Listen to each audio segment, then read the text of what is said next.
कि ख्वाहिश से क्यों ना छोटी हो, कि ख्वाहिश से क्यों ना छोटी हो, मगर इसे पूरा करने के लिए दिल जिद्दी होना जरूरी है। आप सभी का गुरुकुल आर्मी ऑनलाइन प्लेटफॉर्म पर मैं डीके सर हार्दिक स्वागत अभिनंदन करता हूं।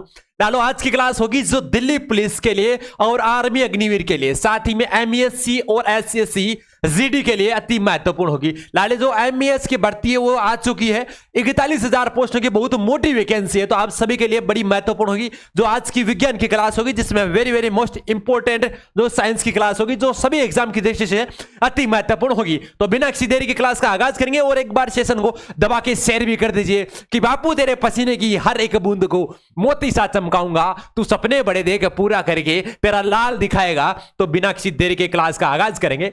पहले बात करेंगे आज उष्मा जो सेमी पे विक्रिया है, कौन सी है? उष्माक्षेपीय विक्रिया। लाले जैसा कि हमने जो साइंस की क्लास स्टार्ट की थी, हमने जैसे ही जीत बैच चालू किया था, उसमें स्टार्टिंग में हमने लाले जो स्टार्ट की कहां से की थी? बायोलॉजी से की थी। तो बायोलॉजी का जैसे टॉपिक वाइज हमने स्टार्ट किया था, उसी प्रकार अब जैसे बायोलॉजी का कोर्स कंप्लीट किया, अब अपन चल रहे हैं अपन केमिस्ट्री में। तो केमिस्ट्री में जैसे टॉपिक कंप्लीट होता है, उसके बाद जो ऑब्जेक्टिव क्वेश्चन है जो एग्जाम में पूछे जाते हैं, वो भी अपन साथ में करते हैं। कम समय में सटीक क्वेश्चन करवाना हमारा पर्पज रहा है।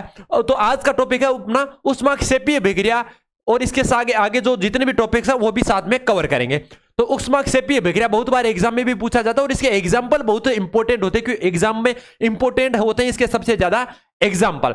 बात करेंगे उष्माक्षेपीय विक्रिया। तो उष्माक्षेपीय विक्रिया वह को विक्रिया होती है जिसमें रासायनिक क्रिया जिसमें ऊर्जा उष्मा के रूप में निकलती है, वह उष्माक्षेपीय विक्रिया कहलाती है। कि वह रासायनिक क्रिया जिसमें ऊर्जा है वो उष्मा के रूप में निकलती है, वह विक्रिया आपकी उष्माक्षेपी अभिक्रिया कहलाती है। ठीक है, बिल्कुल लाडले। बात करें एग्जाम्पल की, तो N2 3H2 2NH3 और प्लस 93.33 किलो कैलोरी उष्मा निकलती है। ठीक है, यही तो है कि वह रासायनिक क्रिया जिसमें ऊर्जा है वो उष्मा के रूप में निकलती है, वह आपकी उष्माक्षेपीय अभिक्रिया कहलाती है। ठीक है, बिल्कुल सर।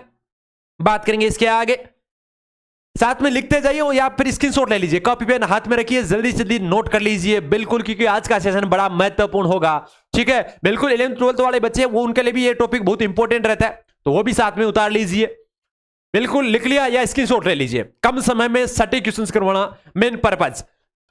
बात करेंगे आगे सर, आगे की बात कर लेंगे कि उष्माक्षेपीय विक्रिया कौन सी? उष्माक्षेपीय विक्रिया वो थी उष्माक्षेपीय विक्रिया। अब बात करें उष्माशोषीय विक्रिया की। ठीक है, उष्माक्षेपी और उष्माशोषी दोनों में अंतर भी बहुत बार पूछा जाता है। बात करें एंडोथर्मिक रिस्ट्रक्शन, वह रासायनिक विक्रिया जिसमें उष्मा का अवशोषण होता है। क्या होता है? उष्मा का अवशोषण होता है, वही अभिक्रिया उष्माशोषीय अभिक्रिया कहलाती है। ठीक है, बिल्कुल सर। कि वह अभिक्रिया या वह रासायनिक अभिक्रिया जिसमें उष्मा का अवशोषण होता हो उष्माशोषीय अभिक्रिया कहलाती है। ठीक है, बिल्कुल सर, लिख लीजिए एक बार। बिल्कुल कि वह अभिक्रिया या वह रासायनिक अभिक्रिया जिसमें उष्मा का अवशोषण होता है वह उष्माशोषीय अभिक्रिया कहलाती है। ठीक है, बिल्कुल सर। बात करेंगे इसके आगे उदाहरण की, किसकी? उदाहरण की बात करते हैं उष्माशोषीय अभिक्रिया की। तो एक परख नली में अमोनिया क्लोराइड, क्या होता है? अमोनिया क्लोराइड डालकर उसमें कुछ पानी की बूंदे डालते हैं, कुछ पानी की बूंदे डालते हैं, और परख नली को छूने पर आप अनुभव करोगे कि परख नली ठंडी हो जाती है। जैसे ही अगर परख नली में आपको अमोनियम क्लोराइड डाल देते हैं, एक परख नली ले लेते हैं, उसमें अमोनियम क्लोराइड डाल के उसमें फिर पानी की बूंदे डालते हैं, फिर उसको जैसे ही महसूस करोगे तो महसूस करने पर वह ठंडी सी महसूस होगी आपकी, और इस क्रिया में उष्मा का अवशोषण किया जाता है। क्या होता है? उष्मा का अवशोषण किया जाता है। यह आपका उष्माशोषीय अभिक्रिया का एग्जाम्पल है। ठीक है, एक परख नली में अमोनियम क्लोराइड डाल के उसमें पानी की बूंदे डालिए, और परख नली को छूने पे आप अनुभव करोगे कि परख नली ठंडी हो जाती है, और इस क्रिया में उष्मा का अवशोषण किया जाता है, और उष्मा का अवशोषण किया जाता है, वह अभिक्रिया आपकी उष्माशोषीय अभिक्रिया कहलाती है। ठीक है, बिल्कुल सर, लिख लीजिए एक बार। फिर इसके बाद आगे की बात करेंगे, अगली टॉपिक की बात करेंगे आप कृत्रिम रेशे। बिल्कुल ये बहुत बार पूछा जाता है, किसकी? कृत्रिम रेशे की बहुत बार एग्जाम में पूछा गया है। तो कृत्रिम रेशे की बात करेंगे तो कृत्रिम रेशा कौन कौन सा है?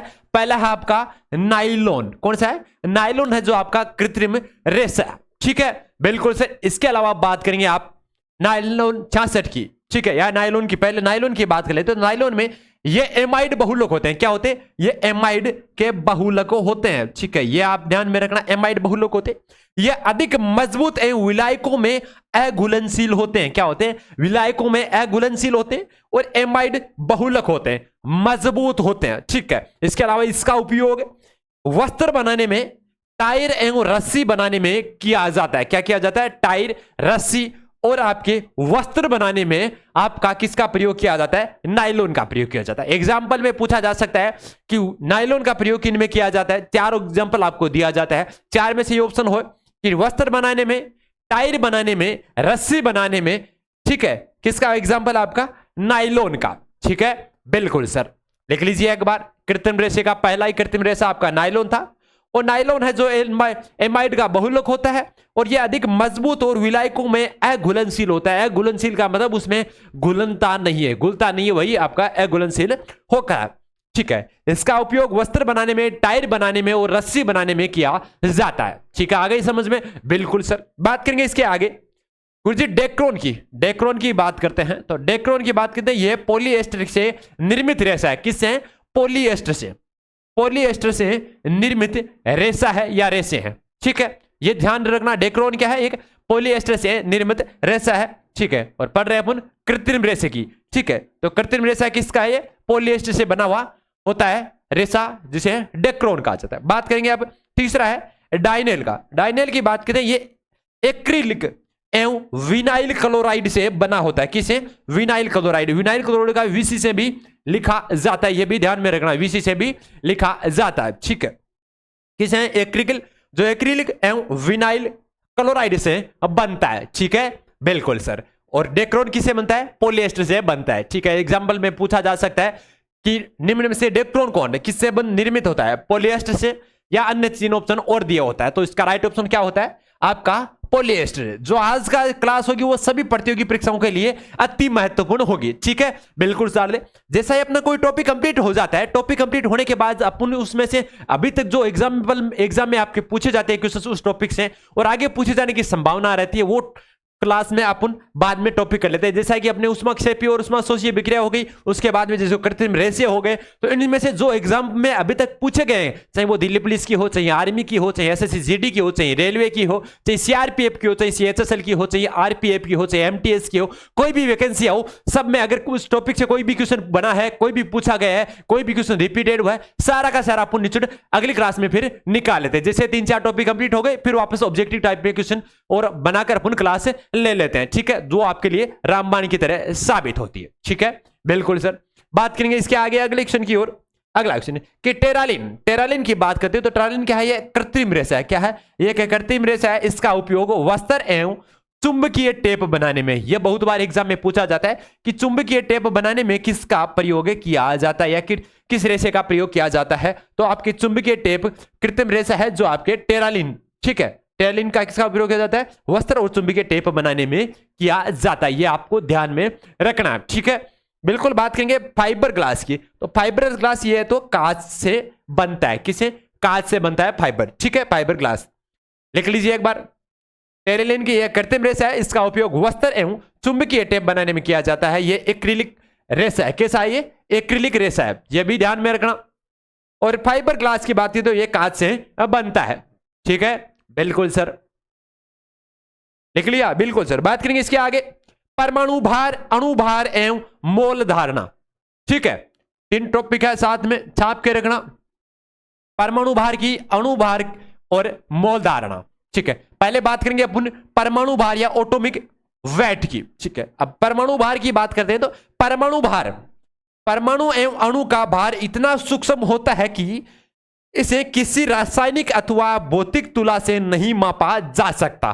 ठीक है, और इसकी इकाई क्या होती है? एमयू होती है। एएमयू, स्मॉल एएमयू होती है। यह आपको ध्यान में रखना, बहुत बार एग्जाम में भी पूछा जाता है। ठीक है, बिल्कुल सर। इकाई क्या होती है? एएमयू इसकी इकाई होती है। ठीक है, बिल्कुल सर। बात करेंगे इसके आगे, इसका एक बार स्क्रीनशॉट ले लीजिए, बहुत बार एग्जाम में भी पूछा जाता है मेरे लाडलो। बिल्कुल जी जान से मेहनत करो, सफलता आपके कदम जरूर चूमेगी। बिल्कुल एक भी कमी आपको महसूस नहीं होने देंगे। साइंस का पूरा टॉपिक करवाएंगे। सुबह की अपनी ब्रह्मास्त्र सीरीज आती है, वो लेना ना भूले। बिल्कुल वो आपकी इंपॉर्टेंट क्लास है, होती है आप सभी के लिए। बिल्कुल परमाणु भार या एटॉमिक वेट चाप दीजिए एक बार सभी बच्चे। बिल्कुल डाल दे, आज की क्लास बड़ी महत्वपूर्ण होगी आप सभी के लिए। बिल्कुल सर, परमाणु भार, ये परमाणु भार, अणुभार एवं मोल धारणा, जिसमें परमाणु भार की बात की थी तो परमाणु एवं अणु का इतना भार सूक्ष्म होता है कि इसे रासायनिक अथवा भौतिक तुलना से नहीं मापा जा सकता और इसकी इकाई mu होती है। ठीक है, बिल्कुल ले लिया स्क्रीनशॉट। बिल्कुल सर, अब बात करेंगे इसके आगे। अगले आपका हो टॉपिक है अणुभार की। किसकी बात करें गुरुजी? अणुभार की बात करते हैं। अगला टॉपिक कौन सा है? अणुभार है। तो अणुभार की बात करते हैं। यहां अणु द्रव्यमान संख्या की बात कर लेते हैं। किसका? एटॉमिक मास नंबर की। किसकी? एटॉमिक नंबर मास की बात कर लेते हैं। ठीक है, तो किसी तत्व के परमाणु के नाभिक में उपस्थित, किसी परमाणु उसके नाभिक में उपस्थित प्रोटॉनों की संख्या एवं न्यूट्रॉनों की संख्याओं के योग को उस परमाणु की परमाणु द्रव्यमान संख्या कहा जाता है। पहली बात इसमें यह क्वेश्चन बनता है कि परमाणु के, किसी भी तत्व के परमाणु के नाभिक में क्या उपस्थित होता है? किसी भी परमाणु उसके नाभिक में क्या उपस्थित होता है? प्रोटॉन और न्यूट्रॉन। यह तो समझ में आ गया होगा। बिल्कुल सर, परमाणु के नाभिक में प्रोटॉन और न्यूट्रॉन होता है, यह कंफर्म हो गया। ठीक है, और परमाणु के नाभिक में प्रोटॉन और न्यूट्रॉनों की संख्या का योग ही उसके परमाणु की द्रव्यमान संख्या कहलाती है। उस परमाणु की द्रव्यमान संख्या कहलाती है। ठीक है, बिल्कुल सर। और बात करते हैं यह हमेशा एक पूर्णांक होती है। क्या होती है? यह हमेशा एक पूर्णांक होती है, यह आपको ध्यान में रखना है। ठीक है, बिल्कुल सर, लिख लीजिए एक बार। एग्जाम में एक क्वेश्चन पूछा गया था आपके आर्मी में कि परमाणु के नाभिक में क्या उपस्थित होता है? प्रोटॉन प्लस न्यूट्रॉन, प्रोटॉन केवल प्रोटॉन, केवल न्यूट्रॉन, प्रोटॉन प्लस इलेक्ट्रॉन, या प्रोटॉन या न्यूट्रॉन। ठीक है, तो इसका राइट ऑप्शन होता है प्रोटॉन और न्यूट्रॉन। परमाणु के नाभिक में प्रोटॉन व न्यूट्रॉन उपस्थित होता है। ठीक है, बिल्कुल सर, लिख लीजिए एक बार सभी बच्चे, लिख लीजिए एक बार। फिर बात करेंगे आगे। आगे बात करते हैं परमाणु क्रमांक की या एटॉमिक नंबर की, कि किसी तत्व के परमाणु नाभिक में उपस्थित प्रोटॉनों की संख्या उस तत्व के परमाणु संख्या कहलाती है। ठीक है, क्या होती है? किसी तत्व के परमाणु नाभिक में उपस्थित प्रोटॉनों की संख्या उस परमाणु की परमाणु संख्या कहलाती है। क्या कहलाती है? प्रोटॉनों की संख्या। अगर प्रोटॉनों और न्यूट्रॉनों दोनों की संख्याओं का योग हो जाता है तो परमाणु द्रव्यमान संख्या कहलाती है। जबकि केवल प्रोटॉनों की संख्या पूछ ली जाए तो उस तत्व का परमाणु संख्या कहलाती है। केवल प्रोटॉनों की संख्या क्या कहलाती है? परमाणु संख्या कहलाती है। आपको ध्यान में रखना है। ठीक है, अगर प्रोटॉनों और न्यूट्रॉन दोनों की संख्या को क्या कहा जाता है? परमाणु द्रव्यमान। जबकि अगर केवल प्रोटॉनों की संख्या पूछी जाए तो परमाणु संख्या कहलाती है। ठीक है, बिल्कुल सर, लिख लीजिए एक बार। बिल्कुल सर, बात करेंगे इसके आगे अणुभार की। किसकी? अणुभार की बात करते हैं। अणु भी अति सूक्ष्म कण है, परंतु वे स्वतंत्र होते हैं। क्या होते हैं? अणु होते हैं वो अति सूक्ष्म होते हैं, लेकिन वो स्वतंत्र होते हैं। ठीक है, इसके साथ ही इसका भार भी परमाणु के समान ही ज्ञात किया जा सकता है। इसका भार बहुत कम होता है, सूक्ष्म होता है। ठीक है, अणुभार, ठीक है, बहुत बार एग्जाम में भी पूछा जाता है अति सूक्ष्म कण, परंतु ये स्वतंत्र होते हैं और इनका भार भी परमाणु के समान ही होता है। ठीक है, बिल्कुल। बात करेंगे आपके मोल अवधारणा की, मोल कॉन्सेप्ट की बात करेंगे। तो मोल कॉन्सेप्ट की बात करें तो प्रत्येक पदार्थ की सूक्ष्मतम इकाई क्या होती है? प्रत्येक पदार्थ की सूक्ष्मतम इकाई परमाणु अथवा अणु होती है। क्या होती है? जब प्रत्येक पदार्थ होता है उसकी सूक्ष्मतम इकाई क्या होती है? या तो अणु होती है या परमाणु होती है। ठीक है, एक मोल अवगाद्रो संख्या, जब एक गोल पूछा जाता है कि ए मोल अवगाद्रों की संख्या कितनी होती है? 4 एग्जांपल आपको 4 ऑप्शंस दिए होते हैं, जिसमें राइट ऑप्शन होता है एक अवगाद्रों की संख्या कितनी? 6.023 गुणा 10 की घात 23 होती है। ठीक है, बिल्कुल सर, यही संख्या आपको दर्शाती है अवगाद्रों की संख्या। और इस तरह की किसी तत्व में 6.023 गुणा 10 की घात 23 परमाणु का भार उस तत्व के ग्राम परमाणु भार के बराबर होती है। और यह मात्रा तत्व का एक मोल कहलाती है। क्या कहलाती है? एक मोल कहलाती है। ठीक है, एक मोल उसके 6.023 गुणा 10 की घात 23 अणु उपस्थित होते हैं। ठीक है, बड़ा इंपॉर्टेंट है। 4 क्वेश्चन इसमें बनते हैं। अवगाद्रों की संख्या पूछा जा सकता है, मोल परमाणु भार के बारे में पूछा जा सकता है। ठीक है, और एक मोल उसके अणु में उपस्थित भार पूछा जा सकता है। तो साथ में स्क्रीनशॉट ले लीजिए या लिख लीजिए। बिल्कुल, इसमें से आज की क्लास में से कम 55 क्वेश्चन बनते हैं। बिल्कुल, जो एग्जाम में भी आपके बहुत बार पूछा भी गया, अगली क्लासों में होंगे तो उसमें ये क्वेश्चंस भी बनाकर आपको बता दिया जाएगा। बिल्कुल सर, बात करेंगे इसके आगे। बिल्कुल एक बार रिपीटेड कर लेते हैं अगर, ठीक है। आज की जो साइंस की क्लास थी इंपॉर्टेंट, ऊष्माक्षेपीय अभिक्रिया क्या कहलाती है, जिसमें ऊर्जा उष्मा के रूप में निकलती है। क्या होती है? वह रासायनिक अभिक्रिया जिसमें ऊर्जा है वो उष्मा के रूप में निकलती है। इतना ध्यान रखना, ऊष्माक्षेपी मतलब उष्मा ऊर्जा के रूप में निकलती है। कितनी निकलती है? जैसे यहाँ पे उष्मा निकलती है 93.33 किलो कैलोरी आपकी उष्मा निकलती है। ठीक है, बात करेंगे उष्मा शोषी अभिक्रिया की। तो उष्मा शोषी अभिक्रिया वह अभिक्रिया जिसमें उष्मा का अवशोषण होता है। क्या होता है? उष्मा का अवशोषण होता है। और उष्मा शोषी में क्या होता है? उष्मा शोषी में उष्मा का क्या हुआ, वहां पे उष्मा जो ऊर्जा के रूप में निकलती है, यहां पे अवशोषण हुआ। ठीक है, एग्जाम्पल में लिया था हमने, प्रकनली में अमोनियम क्लोराइड डाल के उसमें पानी की बूंदें डाली थी, और जैसे ही प्रकनली को हमने स्पर्श किया तो वह ठंडा महसूस हुआ। वही उस अवशोषण की क्रिया की जाती थी वहां पे। ठीक है, बात करेंगे कृत्रिम रेशे में, जिसमें नायलॉन की बात की थी। नायलॉन किसका होता है? आपका एमाइड का बहुलक होता है। यह अधिक मजबूत होता है और इससे आपके जो विलायकों में अघुलनशील होता है, मतलब विलायकों में ये घुलनशील नहीं होता है, घुलता नहीं है। और इसका उपयोग वस्त्र बनाने में, टायर बनाने में और रस्सी बनाने में किया जाता है। ठीक है, अगर पहले स्क्रीनशॉट नहीं लिया तो एक बार ले लीजिए। फिर बात करेंगे आगे डेक्रोन की। यह पॉलिएस्टर से निर्मित होता है। डेक्रोन किससे? पॉलिएस्टर से निर्मित होता है। डाइनेल को एक्रिलिक एक विनाइल क्लोराइड से बनता है। ठीक है, टेरेलिन यह कृत्रिम रेशा है जिसका उपयोग वस्त्र एवं चुंबकीय टेप बनाने में, यह ध्यान में रखना, 3 स्टार, चुंबकीय टेप बनाने में किसका प्रयोग किया जाता है? टेरेलिन का। एक्रिलिक रेशे है, कैसे हैं? एक्रिलिक रेशे हैं। और फाइबर ग्लास की बात करते हो, ये कांच के रेशे हैं, यह कांच से बनता है। किससे बनता है? कांच से बनता है। परमाणु भार की बात करते हो, परमाणु भार एटॉमिक वेट, जिससे परमाणु एवं अणु का भार इतना सूक्ष्म होता है कि किसी रासायनिक अथवा भौतिक तुला से इसे तोला नहीं जा सकता। ठीक है, और इसकी इकाई पूछ ली जाती है तो एएमयू उसकी ही इकाई होती है। ये ध्यान में रखना, स्पोल में है ये एएमयू। द्रव्यमान संख्या की बात करें या एटॉमिक मास नंबर सिस्टम की बात करें तो किसी तत्व के परमाणु के नाभिक में उपस्थित प्रोटॉनों की संख्या और न्यूट्रॉनों की संख्या का योग ही उस परमाणु की परमाणु द्रव्यमान संख्या कहलाती है। परमाणु द्रव्यमान संख्या कौन सी कहलाती है? कि परमाणु के नाभिक में प्रोटॉनों और न्यूट्रॉनों की संख्या को ही, योग को ही क्या कहा जाता है? आपके परमाणु की परमाणु द्रव्यमान संख्या कहलाती है। और यह हमेशा पूर्णांक होती है, यह हमेशा ध्यान रखना। क्या होती है? हमेशा ये पूर्णांक होती है।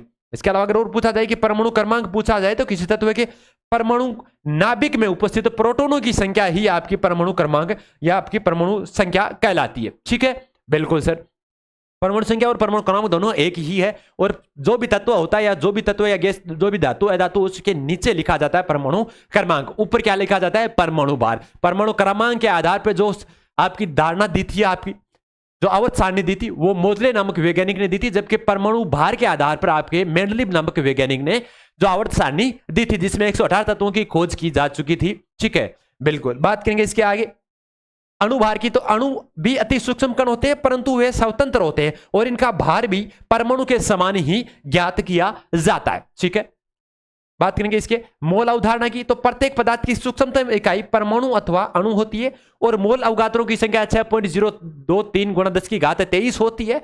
ठीक है, और इस तरह किसी भी तत्व के 6.023 × 10⁻23 परमाणु का भार उस तत्व के ग्राम परमाणु भार के बराबर होता है। और यह मात्रा तत्व का एक मोल कहलाती है और एक मोल के उसके 6.023 × 10⁻23 अणु उपस्थित होता है। ठीक है, बिल्कुल सर, बात करते हैं आज के इस क्लास की यहीं पे।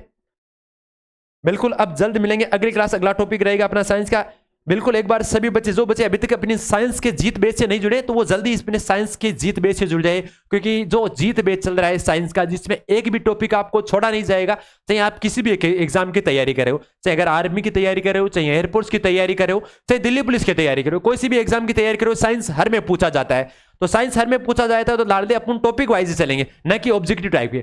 पहले अपन टॉपिक वाइज चलते हैं, उसके बाद जैसे 3-4 टॉपिक कंप्लीट हो जाते हैं, उसके बाद अपन ऑब्जेक्टिव टाइप से चलते हैं कि ऑब्जेक्टिव टाइप में से इन टॉपिक में से कौन से क्वेश्चन अभी तक पूछे गए और कौन से पूछे जा सकते हैं, वो भी अपन साथ में कवर करवाते हैं। ठीक है, बिल्कुल लाडले। और सुबह 7:15, रोज सुबह 7:15 बिल्कुल ना भूलिए, सुबह 7:15 पे जुड़ जाइए ब्रह्मास्त्र सीरीज, जिसमें करंट जीके, साथ में स्टैटिक जीके, जीएस और जीके और साथ में रीजनिंग के क्वेश्चंस अति महत्वपूर्ण होते हैं, जो आपके एग्जाम की दृष्टि से, सभी एग्जाम की दृष्टि से अति महत्वपूर्ण होती है। ठीक है, और साथ ही में 8 बजे मिलते हैं जल्दी ही मॉडल पेपर के साथ या मैथ्स की क्लास के साथ। ठीक है, इसके बीच से आपके इस बीच से क्लास के बीच से इजाजत लेते हैं। एक बार सेशन को दबा के शेयर जरूर कर दीजिए। जय हिंद, जय भारत।